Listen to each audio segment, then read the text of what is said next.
ٹھیک ہو گیا.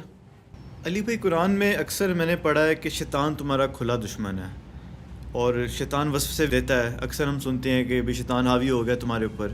یہ آخر شیطان کیا چیز ہے؟ اس کے بارے میں کچھ بتائیں. شیطان دیکھیں، ایک تو بڑا شیطان ہے نا، جو قصہ آدم اور ابلیس قرآن پاک میں ایٹ لیسٹ 7 ٹائمز بیان ہوا ہے تفصیل کے ساتھ. سورۃ البقرہ میں، سورۃ الاعراف میں، سورہ بنی اسرائیل میں، سورۃ الحجر کے اندر، سورہ صاد کے اندر، سورۃ الکہف کے اندر، سورہ طٰہٰ کے اندر. وہ بڑا شیطان جو حضرت آدم علیہ السلام کے ساتھ وہ پورا معاملہ ہوا، پھر اس کی اولاد بھی ہے. ہر انسان کے ساتھ ایک شیطان کا بچہ اٹیچ ہو جاتا ہے، جن. بخاری مسلم دونوں میں حدیث ہے کہ شیطان انسان کے جسم میں خون کی طرح دوڑتا ہے. اور مسلم شریف میں حدیث ہے ہر انسان کے ساتھ ایک فرشتہ ہے اور ایک جن ہے. شیطان اور جن یہ انٹرچینجبل ہے، کیونکہ اس کی اسپیشی جن ہے. فرشتہ اسے نیکی کی طرف بلاتا ہے اور شیطان اسے برائی کی طرف. اللہ نے دیکھے کیسا بیلنس کیا ہے، صرف نہیں شیطان مسلط کیا، فرشتہ بھی کیا ہے، دونوں چیزیں پیرلل میں. ایک صحابی نے جرت کر کے پوچھا، یا رسول اللہ آپ کے ساتھ بھی؟ فرمایا ہاں میرے ساتھ بھی تھا، لیکن اللہ نے مجھے اس پہ قدرت دے دی ہے. میرے ساتھ جو شیطان اٹیچ ہے وہ مجھے نیکی کی طرف ہی بلاتا ہے. رسول اللہ کے بعد کسی شخص کے لیے گارنٹی نہیں ہے کہ اس کے ساتھ شیطان اٹیچ نہیں ہے. ورگلا سکتا ہے کسی بھی شخص کو. یہ نبی کا پروٹوکول ہے کہ وہ اللہ تعالیٰ کی حفاظت میں ہوتا ہے. اب ظاہر ہے وہ شیطان انسان کے جسم میں پھونکے مارتا ہے. نفس اس کا بہترین ایک مسکن ہے جس کے ذریعے وہ نفسانی خواہشات کو ابھارتا ہے. اس وجہ سے شیطان ایک پرسنالٹی بھی ہے اور ایک سمبل کے طور پہ بھی ہے. انسان کے اندر کا جو شیطان ہے وہ اتنا بڑا ہے کہ اس نے شیطان کو شیطان بنا دیا. شیطان تو پہلے اللہ کا مقرب بندہ تھا نا. اکڑ پیدا ہوئی، تکبر آیا، تو اللہ نے کیا فرمایا؟ ابا واستکبر وکان من الکافرین. اکڑ گیا، تکبر میں آ گیا، راندہ درگاہ ہو گیا. آج ہم اسے کہتے ہیں ابلیس، جیلس ہوا ہوا. الرجیم کہتے ہیں، مردود بارکا. لیکن کسی زمانے میں وہ اللہ کا بندہ ہی تھا. شیطان کو شیطان نفس نے بنایا، تو وہ تو نفس ہمارے ساتھ بھی اٹیچ ہے. اس نفس کو آپ سمجھ لیں کیٹالسٹ کا کام کرتا ہے. جیسے کیمسٹری میں کیٹالسٹ ڈالا جاتا تھا نا کیمیکل ریئیکشن کو تیز کرنے کے لیے.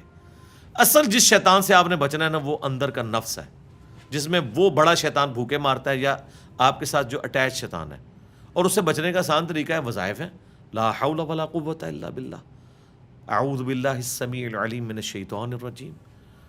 اور سب سے بڑھ کر جب آپ اللہ کا ذکر کرتے ہیں تو بخاری مسلم کی احادیث اس پر گواہ ہیں. کتنی احادیث، میں نے اس پہ پورے لیکچرز دیے ہیں کہ جیسے آپ اللہ کے ساتھ اٹیچ رہتے ہیں شیاطین آپ سے دور رہتے ہیں. اچھے ماحول کی بھی تو یہی برکت ہوتی ہے. اور جب آپ اللہ کا راستہ چھوڑ دیتے ہیں یہ آپ کے اوپر حملہ آور ہو جاتے ہیں. سورہ زخرف کی آیت ہے کہ جو رحمان کے ذکر سے غفلت اختیار کرتا ہے ہم اس پہ شیطان مسلط کر دیتے ہیں. پھر وہ اس کا ساتھی بن جاتا ہے. یعنی اس کا مطلب ہے کہ شیطان مسلط ہونے دیتے ہیں. شیطان کو دور کرنے کا طریقہ اللہ کا ذکر ہے. جیسا کہ کسی پر پیاس مسلط ہو تو کیسے دور کرے گا؟ پانی پی کر. بھوک مسلط ہو تو کیسے دور کرے گا؟ کھانا کھا کر. شیطان مسلط ہوا ہے تو اللہ کا ذکر کر کے. باقی جو تھوڑے بہت وسوسے ہیں ان کو اللہ نے درگزر فرمایا. مسلم شریف میں حدیث ہے ایک صحابی نے کہا یا رسول اللہ بعض اوقات ایسے سے خیال دماغ میں آتے ہیں، دماغ تو سوچتا ہے کہ دل کرتا ہے کہ جل کے کوئلہ ہو جاؤں لیکن زبان پہ نہ لاؤں. فرمایا عین ایمان ہے، زبان پہ نہیں لایا، یہ تمہارے ایمان کی دلیل ہے. شیطان تمہیں آگے ورگلا رہا ہے لیکن تم اس کے پیچھے نہیں چل رہے. اور بخاری مسلم میں یہ بھی حدیث ہے کہ اللہ تعالیٰ نے میری امت کے دل میں آنے والے جو وسوسے ہیں نا، جو آٹومیٹکلی شیطان کی طرف سے آتے ہیں، وہ معاف کر دیے جب تک کہ وہ زبان پر نہ لے آئیں یا اس کے مطابق عمل نہ کر لیں. تو ان کو آپ اگنور کریں، یہ خود بخود چیزیں جو ہے نا وہ اگنور ہو جاتی ہیں. ادروائز یہ آپ کا ٹیسٹ ہے. مجھے بتائیں اگر شیطان نہ ہوتا تو ٹیسٹ کہاں سے تھا؟ اگر پیاس نہ ہوتی تو پانی کی قدر کسی کو ہوتی؟ اگر رات نہ ہوتی تو دن کی قدر آتی؟ یہ ہو نہیں سکتا کہ اپوزٹ چیز نہ ہو اور آپ کے اندر اس کی قدر محسوس ہو. تو اللہ تعالیٰ نے ٹیسٹ یہ دنیا اس لیے رکھا کہ شیطان کا راستہ بھی ہو، رحمان کا راستہ بھی ہو، اور آپ کی جنگ جاری رہے. آپ جنت کو ارن کریں. یہ پلیٹ میں رکھ کے نہیں ملنی، یہ ارن کر کے ملنی ہے. اور یہ اتنی مشکل ہے کہ بخاری مسلم کی حدیث ہے اللہ تعالیٰ نے جنت کو ناگوار چیزوں سے ڈھانپا ہوا ہے اور جہنم دوزخ کو خوشگوار چیزوں سے ڈھانپا ہوا ہے. یعنی وہاں انسان اٹریکٹ ہوتا ہے. اور اس کی ایکسپلینیشن ابو داؤد، ترمذی، نسائی، ابن ماجہ چاروں کتابوں میں یہ حدیث ہے سنن اربعہ کی کہ اللہ تعالیٰ نے جب جہنم کو پیدا کیا تو حضرت جبرائیل کو کہا کہ جا کے دیکھو جہنم. جب دیکھ کے انہوں نے کہا توبہ توبہ توبہ یا اللہ، مجھے نہیں لگتا کوئی بندہ ایسا کام کرے کہ جہنم میں پہنچ جائے. اللہ تعالیٰ نے فرمایا اچھا اب جاؤ. جب دوبارہ گئے تو اللہ تعالیٰ نے جہنم کو خوشگوار چیزوں سے، دنیا کی آسائشیں، گناہ کی لذتوں سے ڈھانپ دیا اور پوچھا جبرائیل اب سناؤ. ان کا یا اللہ مجھے نہیں لگتا کوئی جہنم میں پہنچنے سے بچ جائے.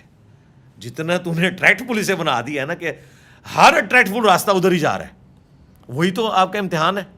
اس لیے جنت میں آپ کو انعام مل رہا ہے. وہ دنیا میں جو اٹریکٹفل چیزیں ہیں وہ جنت میں آپ کو انعام کے طور پہ مل رہی ہیں. دنیا میں وہ حرام ہے، سونا، چاندی، ریشم، 4 سے زیادہ عورتیں. جنت میں آپ کو انعام دیا جا رہا ہے ان چیزوں کا انعام جو دنیا میں حرام کی ہوئی تھی. تو اس کا مطلب ہے وہ اٹریکٹفل تھی. پھر اللہ نے فرمایا جنت کی طرف جاؤ. جنت سے ہو کے انہوں نے کہا یا اللہ مجھے نہیں لگتا کہ کوئی تن من دھن نہیں لگا دے گا جنت میں پہنچنے کے لیے، یہ تو سارے جنتی ہو جائیں گے. اللہ نے فرمایا وہی والی ہماری بھی بات، رکو ذرا صبر کرو اب جاؤ.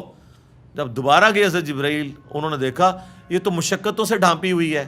کہیں روزوں کی مشقتیں ہیں، کہیں حلال اور حرام کی مشقتیں، کہیں نمازوں کی مشقتیں، کہیں جہاد اور قتال کی مشقتیں. انہوں نے کہا یا اللہ مجھے نہیں لگتا کوئی جنت میں پہنچنے میں کامیاب ہوگا الا یہ کہ کوئی خوش نصیب ہو. اور یہ قرآن کی آیت ہے وَلَقَدْ ذَرَأْنَا لِجَهَنَّمَ كَثِيرًا مِّنَ الْجِنِّ وَالْإِنسِ. جنوں اور انسانوں کی اکثریت جہنم کے لیے پیدا ہوئی ہے. الٹیمیٹلی یہی رزلٹ نکلنا ہے. لیکن ساتھ اللہ نے فرمایا ہم نے ظلم نہیں کیا، ہم نے انہیں عقل دی تھی وہ سوچتے نہیں، کان دیے تھے سنتے نہیں، آنکھیں دی تھی دیکھتے نہیں. یعنی وہ دیکھنا عبرت والا کہ ان انسٹرومنٹس کو یوز کرتے. ان السمع والبصر والفؤاد کل اولئک کان عنہ مسئولا، جو قرآن میں آیا کہ بے شک آنکھ، کان، عقل اس کے بارے میں پوچھا جائے گا. ان انسٹرومنٹس کو یوز کر کے تم نے حق بات تک پہنچنے کی کوشش کیوں نہیں کی. تو اللہ نے یہ ہمیں حواس خمسہ دے کے اکاؤنٹیبل ٹھہرا لیا ہے. ہم اپنے حواس خمسہ کے اوپر جو عقل کا چیک اللہ نے رکھا ہے اس عقل کو یوز کریں تو ہم اپنی شہوات کو کنٹرول کر سکتے ہیں. عقل کی وجہ سے آپ اکاؤنٹیبل ہو گے.